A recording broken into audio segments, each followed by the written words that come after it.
Hi, welcome to Toys and the Hood. Today I'm going to take a look at Chapter Approved, the book of the Astronomicon. And this is the very first expansion for Rogue Trader. So literally the first expansion for Warhammer 40,000 that Games Workshop ever put out. It's basically a collection of White Dwarf articles, but I'm going to take a look through it. Now, this is, just before I begin, so 1988, so this is what, 35 years old.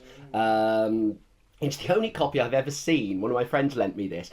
It's absolutely battered. I mean, yeah, you can see it's falling apart. So I'm going to see how we get on. It's quite readable. Yeah, so do bear with me on that front. But like I say, I've never seen one of these before. I've seen the compendium, I've seen the compilation.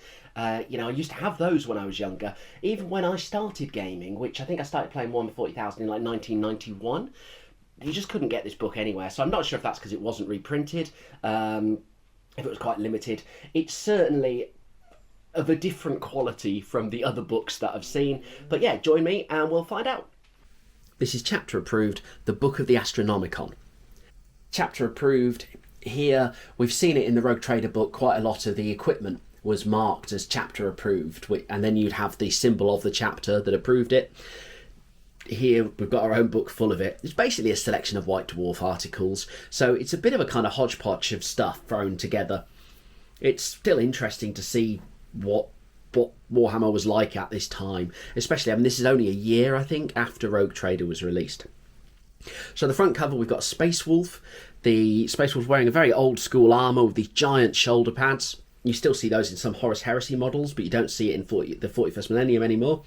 You've got the kind of the sickle bolt gun there. The Space Wolves, you'll know, they're not the Vikings that we kind of know and love nowadays. They're just standard Marines, with a different coloured scheme.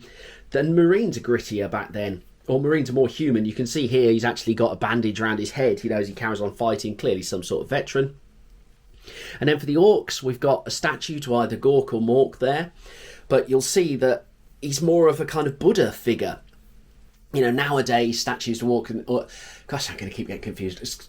Statues to Mork and Gork are very much like... They're like the Gargants. They're like piles of, of metal and scrap that make them up. Whereas here, we have an actual sort of sculpted statue that the Orcs have put together in front of some sort of temple. So, let's have a look inside. So, on this side... We've got a kind of diorama. There's a few of these, and I've seen a couple in Rogue Trader as well, which they're almost like, you can imagine them being framed on a wall, the way they are. They're very, very 2D, sort of 3D images there. We've got Rick Priestley, picture of him here, and they talk together how they're putting together a companion volume devoted to Warhammer 40,000, and they talk about how you've got more supplements coming. So they promise the Realm of Chaos books and Warhammer Siege. Both of those are predominantly Warhammer Fantasy Battle, but they do have some stuff that works for Warhammer 40,000. And in fact, I've got both of those that I'll be doing reviews on later in the month, hopefully. And then they talk about a spaceship game happening. And this is a spaceship game going to be set in the world of Warhammer 40,000 with special boarding action rules, ship-to-ship combat, and all the lowdown on the Imperial ships and fleet organisations. Now, that never really happened, but in 1990, Space Fleet was released. And Space Fleet was a game where you played Imperial ships versus Eldar ships, and then there were some other expansions as well, so it certainly introduced Tyranids to it. And then, years later, in the late 90s, we'd have Battlefleet Gothic as well. But of course, there was also Space Hulk. Maybe Space Hulk was the game of boarding actions that they're talking about there as well. And there's just a little mention there of the Great Barking Toad of Catacon, which is the fourth Catacon creature that we've had after the Face Eaters, Devils and Brainleafs. And like all creatures from Catacon, it's fairly unpleasant.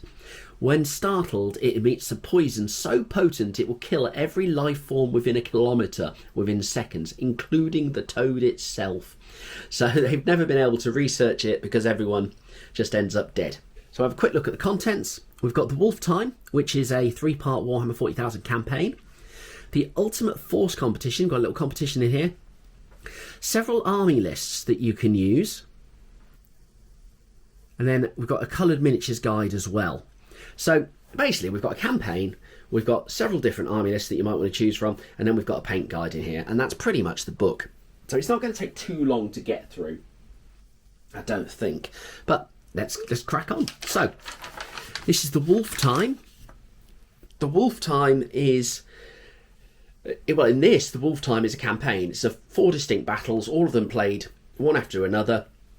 It relies on having a GM and having a Space Marine player and having an Orc player together. The 4 battles that you have are a Temple Mountain Tussle, Into the Pit, Miasma at the Trembling Teeth, and Kulo's Castle. And the idea is all of the different battles feed into the final battle, have an effect. It's so the Wolftime nowadays. The Wolftime is meant to be when Leman Russ returns from the warp and leads the Space Wolves in kind of the final battle. But I mean, this is just the name of a campaign. It's not that epic, really. The Space Wolves in this one, they're out on a 5-year mission, basically going out and trying to claim planets for the Emperor. It talks about how it would provide sufficient material for a TV series, if not several high-budget feature films. So possibly a little dig at Star Trek there, which I'd never really thought of Star Trek as an inspiration on Warhammer 40k. I mean, I know they're science fiction, but really 40k is about war, and Star Trek really doesn't seem to be. But that's kind of cool. And they talk let's get this right, a Caradonian warfleet. Now, the Caradons nowadays are the Space Marines of the Space Sharks. And Space Sharks are around since Rogue Trader. They're one of the Marines shown there. But the Caradonian warfleet here is actually an Orc warfleet. And that's who the Space Wolves run into. So we have the Space Wolves are led by Commander Enoch and Commander Storm. I mean, these do not feel like Space Marine names. And in fact, if you look at the artwork, these are, I don't know, they've got this kind of haggard 2000 AD kind of feel to it. The artwork has. They're not the noble heroes that we kind of now know when we think of as Space Marines. There's a campaign briefing there for Enoch. And there'll be another one later on for the Orcs. There's briefings for the GMs as well. So the GM has the entire picture, whereas the Space Marines only get their information, their briefings. The Orcs only get theirs. So in a few of these, the different sides are trying to achieve their objective without actually knowing what the other person is up to. One of the key ones there is a time limit quite often for the Space Marines, which the Orcs aren't aware of. And so the troops here, let's pop a super glue there to hold it down. So the troops here are fixed. So we've got the Space Wolf combat units, we've got the Howlers, the Snarlers, the Terrors and the Trackers. But apart from the names, they're not that different from normal Marines. You know, here we go, 6 units, each comprises of 5 models, so led by a sergeant. You've then got 3 with bolt guns, and you've got 1 with a heavy weapon, a missile launcher in these cases. And the idea, so this is like a historical war game, really. You play the same forces, the set forces, when you go through it. One observation here is there's a navigator, here we go, Durlan Osalati, who is a major hero. So basically one of the toughest fighters in this is a navigator, which I'd never really thought of the navigators being fighters, but back in the day they were quite tough. So we've got our briefs here, 4 different targets for people to get. Really interesting about this page is this quote here from Leman Russ, the last words of Commander Leman Russ, founder of the Space Wolves. So he's not a Primarch at this point, he's just a commander.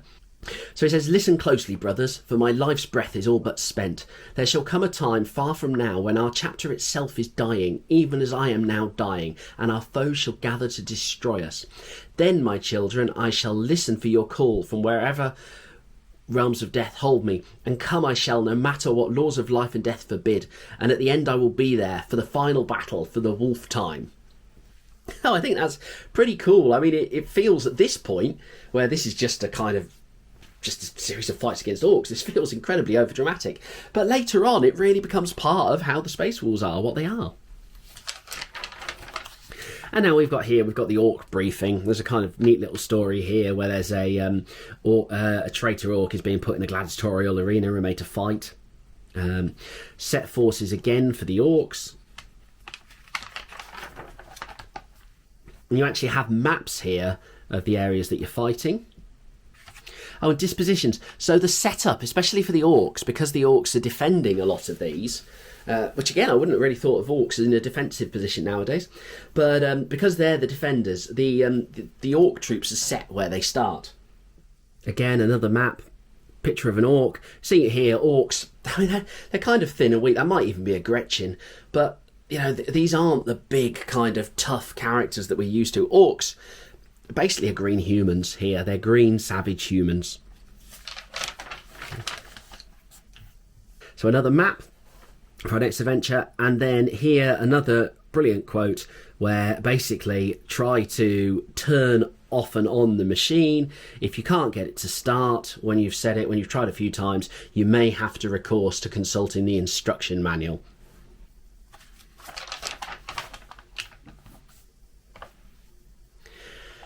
And more scenarios and more layouts. These are fairly the same. I mean, basically what you're doing is you're building up here for the Space Wolves' kind of final attack on the Orc positions. Some really odd poses of Space Marines here. Again, another map. Rules for building, so they're going in all of these. So Kulo's Castle. So this is the final fight that you get to. We've got a very fat orc here with Kulo. We've got Rulko, who's armed with a chainsaw. And an actual chainsaw. This isn't a chainsword, as we're used to. It's a chainsaw. A very helpfully marked bomb there. So this one, when you attack Kulo's Castle, the other games have affected the reinforcements you've got, the reinforcements the orcs have. But now we get onto this sort of dungeon crawl. It feels like something out of Dungeons and Dragons, because we've got here, you've got this map, the vehicle bay you're going into, you've got a landing pad here, you've got this main hall, and all these grids. I mean, I don't know if the scale is mentioned, you know, presumably one figure in one block, so you're probably looking at 5 foot by 5 foot, but this isn't going to be played on a normal gaming table. You either have to build these or you have to photocopy and print them somehow.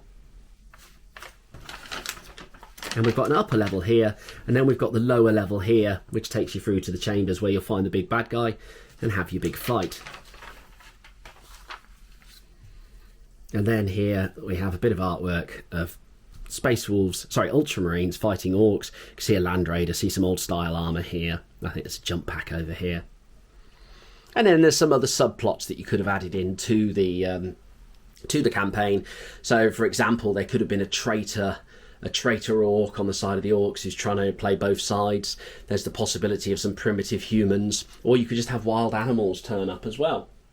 It's kind of cool. I mean, it'd be interesting to see like a 10th edition version of this, really. I suppose you could play it easily enough. Now, here we've got some full colour pages. We've got our squats.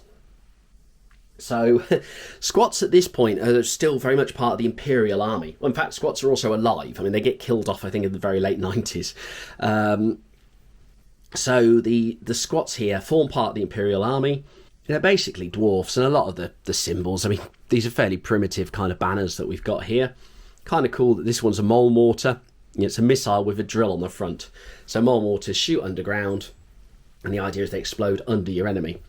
We've then got the Eldar here. Now, this is no ordinary Eldar that we're seeing. This is the Pirate Prince Yriel. Now, Yriel, in the 2006, I think it was, Eldar Codex, he was a character kind of introduced there. I thought that was when he was first introduced, but he goes all the way back here. But, I mean, there's very little special about him. He's wearing standard kind of Eldar carapace armour. He's got a shuriken catapult, one of these yellow pointy helmets that they all seem to have at the time. And then we've got some other bits. I mean, the Iandencraft world is part of this now. The Ulthway Steel Eye Reavers, where the Bealtan are mentioned. A Laytok are mentioned as well with the Warp Hunters. So quite a few of the craft worlds that we kind of know and love are already in the game at this point. Here we've got the stats for Yriel here. They basically rock. Here we have a competition, for a chapter approved competition. So the first prize is to win an army list. You design an army, and if you win it, you win an army, and then the heroes will all be painted by the Citadel Art Marines, who I guess the heavy metal studio. And can you imagine how cool it would be if that was a prize nowadays? Like, yeah, what a tremendous prize, really neat. There's then a mail order advert. we've got the army list here. This just gives you the general overview, how you may have points that are equal. You may want to have, some people may want to have more points than others, you know, depending on the scenario.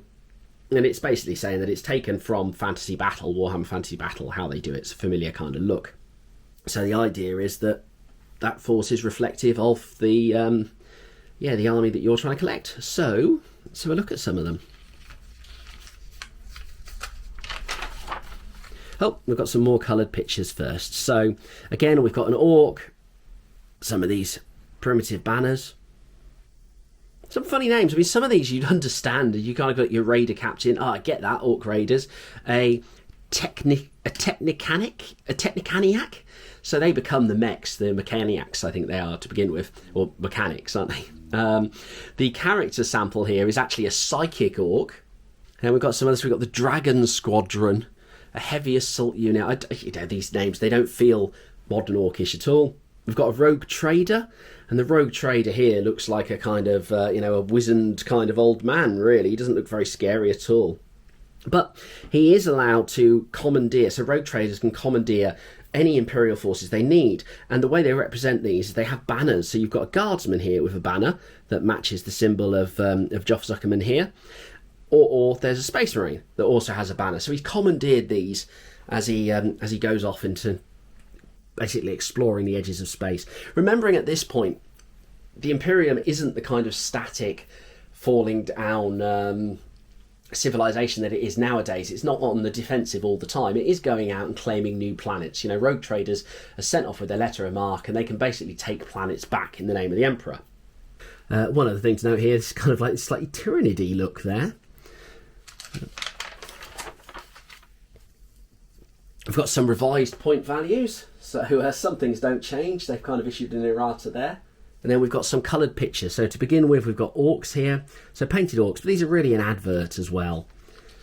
All of the characters you'll see have different names. So you Cantor Yellowtooth, Grudge Deathhead, Carlsberg, the musician there, presumably named after the beer. We've got Space Marine jet cycles, so sort of hover bikes here. These tiny little bikes that they're sat on. And now these jet cycles could be used by Imperial Guard, by Space Marines. I think Squats may have used them as well, and Eldar might have. There's a lot of crossover with equipment. The old style dreadnoughts. These are, so at this point, dreadnoughts aren't the kind of armoured sarcophagus that we're used to. These dreadnoughts are armoured fighting suits. So you have one normal man inside there, or one normal marine who's going off to fight. Also only £3.50 each. The legendary RTB01 set, the plastic set. So Imperial Space Marines, this has 17 sprues, which is enough to build 30 Marines for £9.99. And then we've got some metal models here for the Imperials. We've got a melter gun, we've got an ex-Brother Marine casualty there, a captain with power fist, a heavy laser, which I guess becomes a las cannon, a communications officer. So there's quite a mix here. The same with the Space Orcs there. So these are all metal on this page. These ones, we've got a metal Space Orc battle buggy together with the stats. We've got a Space Orc Dreadnought. So the Space Orc Dreadnought, there's a little Space Orc Dreadnought there who has just 2 arms, but you could always buy extra parts, because this was basically a ring with 2 kind of I don't know what you call them, 2 pieces coming off that the guns are attached to, so you could add more of those. So this one's got 4 guns, and I suppose there's no reason why you couldn't go up to 6 or 8.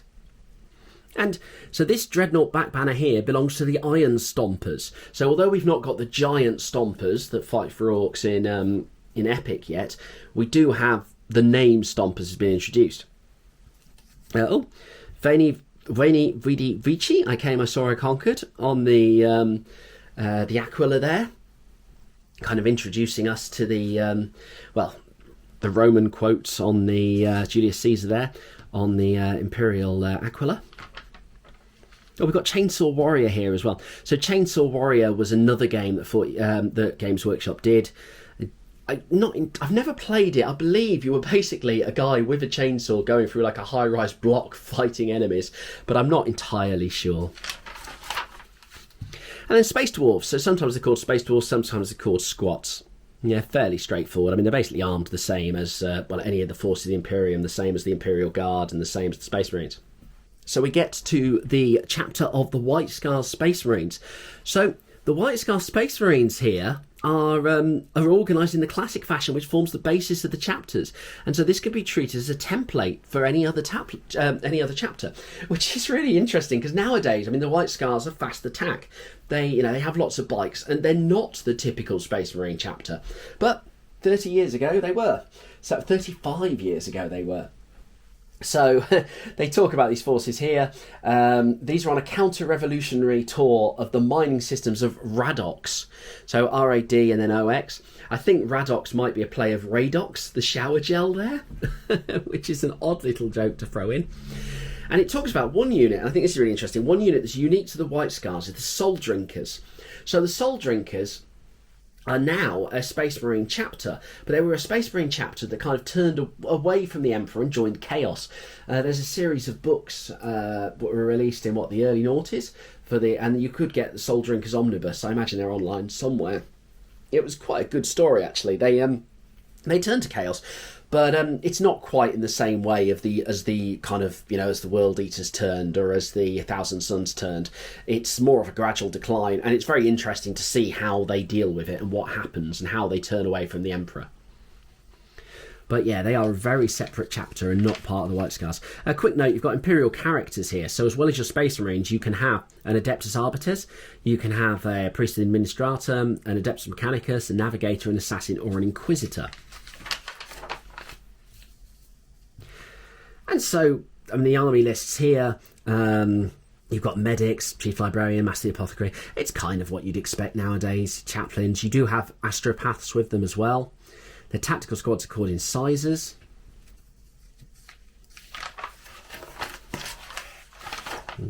Yeah, this book has suffered the same fate as the Rogue Trader rulebook, unfortunately. It has fallen apart. There's our Soul Drinkers. There's the Switchblades Assault Squad, Pathfinders and Thunderers. Pathfinders are in the Tau now. You've got Tau Pathfinders. And then Dwarves always had Thunderer units. And different support. The Bullock Jet Cycle, those are the small jet cycles that we saw earlier. The Land Speeders, so the Land Speeders are the two-seater kind of chariots that we've seen. The Hellfire Land Raider, it's a variant of Land Raider. I'm not really sure what the variant is. Maybe it's slightly faster or something. And then the Gravatax, these hoverers. Now, there's a little note here that just talks about how Eldar are really the specialists when it comes to hover tanks, to grav tanks. And most of the time, the Imperial or other forces, if they're using hover tanks, they've probably captured them off Eldar. Which I think is really interesting, is the idea of actually acquiring alien technology and then using it. I mean, if you were to try that nowadays, the Inquisitor would be on you. You'd be dealing with the Inquisition. Other little bits, well, we've got Space Marines armed with shuriken catapults potentially, vortex grenades, pretty devastating, and you can have up to D4 of them. I mean, that's an obscene amount of these things.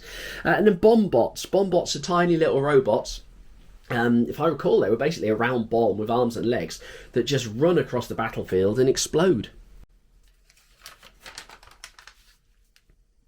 We've also got the Black Shadow combination. So the Vincent Black Shadow is a bike that, again, the Imperial Guard use and the Space Marines use. But the Shadow combination has a sidecar, and the sidecar has someone else armed with a multi-melter on the side of it. So it makes it a bit more heavy weapons. And then you've got Imperial Dreadnoughts. You've got the choice of the anti-personnel battle armour, or you've got a missile launcher variant there. We go on to Hilger's Hellraisers. So all the army lists get a little bit the same now. I'm probably going to go through them fairly quickly, just point out some of the highlights. One of the highlights here is that only in the deepest self is the truth of what you can be, and without a doubt the truth is terrible to bear. That's a sensei saying. So the sensei at this point, well, in fact, not at this point, the sensei in one of the Realms of Chaos books are revealed to be the sons of the Emperor, or the children of the Emperor, rather. And they're being gathered together by the Illuminati. The Illuminati are people who have previously been possessed by demons but survived, and they have a sort of insight, and they're allowed into the Black Library by the Eldar. So there's a lot of overlap going on in there with between the different races. So again, they're allowed Imperial characters. So we have here the Guard Company of Squats Battle Banner. So this kind of signifier, that's the word. Now this is something that the Roman legions would use, or each legion would have a kind of standard bearer there. And you have a sort of Aquila there. I mean, this is a skull-headed one. Kind of the Aquila that we know and love isn't quite as well established here. It was also used by Napoleon, used to have gold eagles, and the Nazis, of course, also used to have a lot of gold eagles there. All of these are kind of very militant, societies, so it's kind of fitting that they use this here. In this force, you've got a mix of guard, you've got a mix of squats. You've even got Ogryns in here. There's a little note about Ogryns, how they're primitive. They tend to use just chainmail and basic weapons. Their feeble brains being unable to cope with the intricacies of shooting guns. Any different support here? Rapiers, the laser destroyers, are in here. As I mentioned, the mole mortars. As I say, a mole mortars shoot shells underground that then explode under the enemy. So as well as having the effect of a mortar where the explosion will get you, you'll also collapse into the ground. There's then the tarantula as well. The tarantula is basically like the sentry gun from Aliens. It's it's a gun mounted, a heavy weapon mounted on a tripod essentially. There's then a rogue trader list over here. So rogue trader again. So you've got your rogue trader to lead it. He's got just one he's got two astropaths, but one's a minor and one's a major hero. Medics, librarians, chaplains. So we've got a mix of Space Marines and Guard, I believe, here. We've got some squats as well. Got some more colour pages here. It repeats the stats for the bikes, which makes, again, me think that these are just different pages from different White Dwarfs, maybe. I haven't seen many White Dwarfs from around this time. Same support with the shuriken catapults, the bomb bots and the vortex grenades. But some nice coloured figures. That's the Vincent Black Shadow there. You can see it's quite a thin bike. And of course, again, all metal. There's the land speeder. So you've got two Marines almost sat on a sofa with a gun between them. And there's the small, the Bullock jet cycle. And two dreadnoughts. And then this little Marine here who's got all sorts of spikes over him. I wonder if that's a kind of an influence of when the Black Dragon chapter came out. The Black Dragons were mentioned many years later. I recall there being a chapter-approved article on them where they're basically one of the kind of cursed foundings, and their problem is their bones don't stop growing, and so they grow spikes and things, which they then coat in adamantium in a very Wolverine kind of way, and then they fight those. Oh, one thing I'd forgotten to mention, I think it's earlier in the book, is there is a mention, one of the Imperial commanders is Marcus Aurelius. Marcus Aurelius was like one of the later great emperors of Rome. You may recall him from Gladiator. He's the emperor who dies at the beginning of that. So again, we've got this kind of Roman history that fits with these. Another, so the Claw Nebula Pirates. Again, military hooligans, semi-military hooligans, these are described as. Again, so now we've got a human first mate, we've got a human captain and a squat bosun. Oh, we then interrupt. So we've got some midshipmen, ensigns. So this is a squat and human force. Here we have a vignette of the macro cannon. You've got an Inquisitor up here. You've got a couple of squads. And then it's orcs. Seems to be orcs fighting Eldar. It's a real mix of races fighting there. The macro cannon, so the Goliath mega cannon, I think was something that the squats ended up with in Epic, which is a giant cannon that faces upwards. And this seems quite reminiscent of that. So more of our lists. So as well as having the squats and the humans, we've got Eldar in this as well. It really is a proper mix, this one army. Some more colour. We've got lightning squads, thunder squads, Black Shadow combination again. I guess they wanted to sell a lot of those. Then Imperial Commander Marnius Calgar, Lord of Macragge. So he's got these two creatures on the back there. Although one of these looks like it could well be a desk, or maybe it's some sort of serving creature. He's got a quill there and some writing paper on its head. You can see he's got the two power fists that are kind of iconic for Marnius Calgar, but he's not wearing his Terminator armour. I suppose he looks fairly similar to the older models. There, he does have this big robe here, this sort of fur cloak that I've never seen him use. And then we've got some notes on how to paint the... Oh, in fact, sorry, we've got some Eldar Dreadnoughts, a mention of those there as well, and an Eldar Gravatack. And then there's, so, the history of John Blanche's son. This is basically John Blanche talking about battle colours and how to paint some of the models. And it really talks about the basics here. If you're preparing Metal Marines, make sure you clean off the the flash and the mould lines. When you're using super glue for metal models, use plastic glue for plastic models. Make sure you don't cut your fingers, as Jokero digital digits are impossible to come by in this millennium. And they've got some really nice John Blanche models here, which actually I think really stand out from the other models we've seen. Like the models they use in the adverts are not as nice as these. Then there's an interview with Paul Benson. I have to say I don't know who Paul Benson is. And then a guide to painting different aliens. Now we have an Orc task force, so an Orc army list. Walk softly and carry a big multi-melter. Okay, they also use banners. You've got shamans this time round. Commissars, so the surgeon torturers, how pleasant. But the commissars, the first mention of commissars in all of this is as an Orc troop, which is kind of crazy. They can use captured weapons. They use the captured jet cycles and the captured Imperial speeders. They then have their commando squads. And then there's an Eldritch Raiders and Eldar list that we're going into as well. Oh, and this lovely quote here, inspirational verse, Imperial Hymnal, Volume 4. Hate, hate, hate, an emotion as pure as it is deep. Hate, hate, hate, let it flow, let it run free. So the satire here is pretty, well, it's not subtle. You know, the Imperium is a bad place with this. So the Eldar forces here, you've got psychic lieutenants, prefectors, yeah, Zote terror squads. So the Zotes here, the Zotes end up fighting for the Eldar as well. They talk earlier about how the Eldar generally hate orcs and humans, but get on quite well with Zotes. The Zotes at this point are a slave race to the Tyranids. And then we have some Imperial characters. These are a bit all over the place. The names aren't as... It doesn't seem as established as it is later on. So normally you could work out whether they're a play on things, and maybe people watching this can. I've really failed miserably. It's an interesting insight into the Imperium at this time. So you've got Stugan Deathwalker, who's a Penal Legion Major. Mojan Piet, Penal Legion Lieutenant. Porky Piet is renowned for his ferocious appetite, his enormous girth and constant extra rations. And he's regarded as feared by the Penal Legions. And then he... oops, sorry, my phone is going, but I'm going to carry on. And apparently he ate some of his penal troops when he was under siege one time. So yeah, it's a very dark story.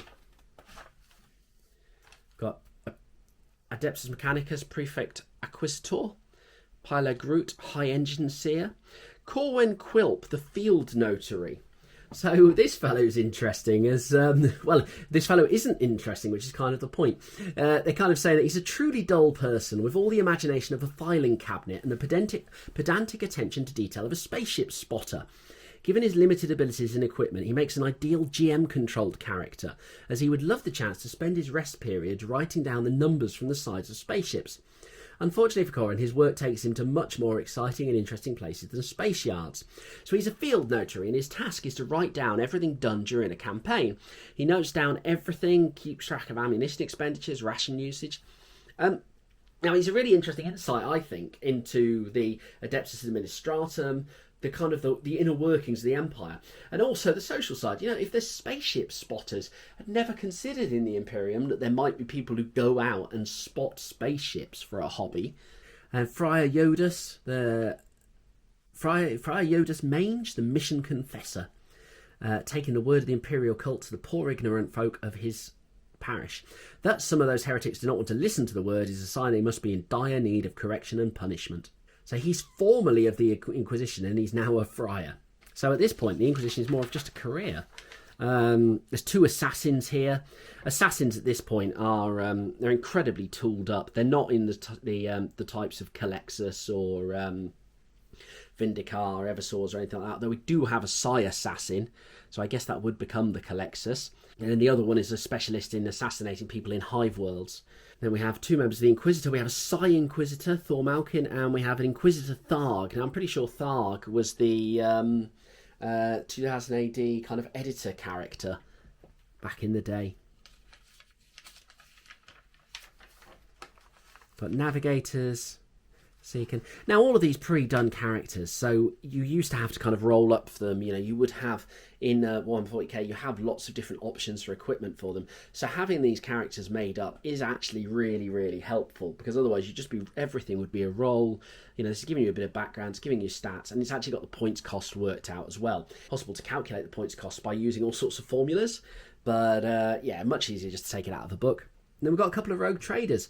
This one in particular, the side trader, a rarity among rogue traders. He is so bored with his task that any diversion, no matter how trivial, will absorb him totally, or at least until the diversion becomes boring. His original contingent of troops, for example, was jettisoned into space when he became bored with their regimented uniformity. So, I mean, these guys, and it's interesting the way he looks more like a robot there, although he is psychic. But yeah, all these characters, they're just quite offhand. They're almost flippant, the backgrounds are. Like I say, I mean, this hasn't become the massive like machine, you know, Games Workshop and 40k that it will become. So there's just experimenting, I think, and throwing ideas out there and seeing what sticks. Then we get to the end. So the last page here, we've got an afterword. We've got just a few questions that people have written into.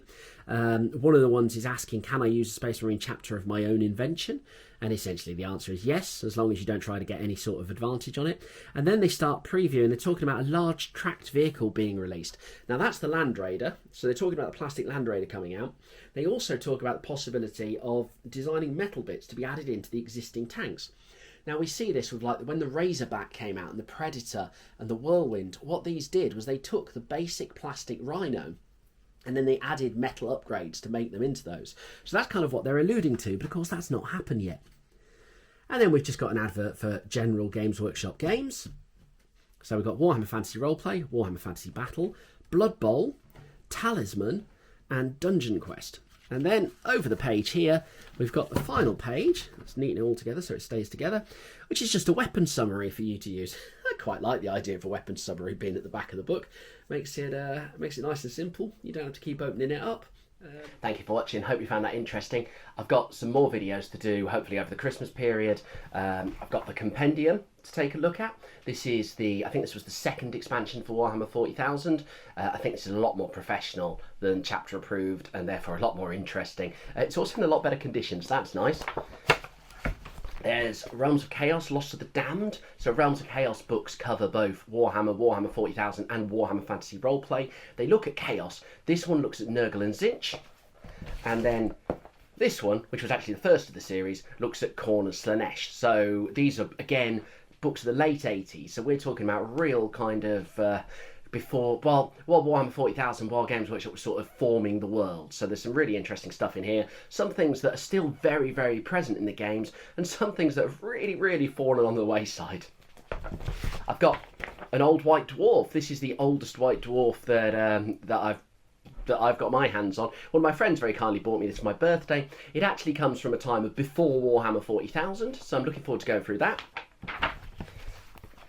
Then there's Warhammer Siege. Now, Warhammer Siege looks at mostly Warhammer Fantasy Battle, to be honest, but it also looks at Warhammer 40,000. It considers how to run sieges in your fantasy war games. Yeah, it's a book I've not actually read, so I'm quite looking forward to getting my hands on this one and working my way through. So yeah, bear with me. Please like and subscribe, tell your friends. We've been a bit slow lately, but we've got loads of great stuff coming up, as you can see. And that's all the Games Workshop stuff. I mean, I love my other games as well, so, you know, I'm hoping to get some more expansions for Mort Borg and do reviews on that. I've got some Free League games. I ran Destroyer of Worlds for the Alien roleplay game. I want to talk about that. I'm currently running a D&D campaign I'd quite like to get off my chest. You know, there's all sorts of things that I'd like to talk about, so please like, subscribe, and I'll see you soon. Cheers.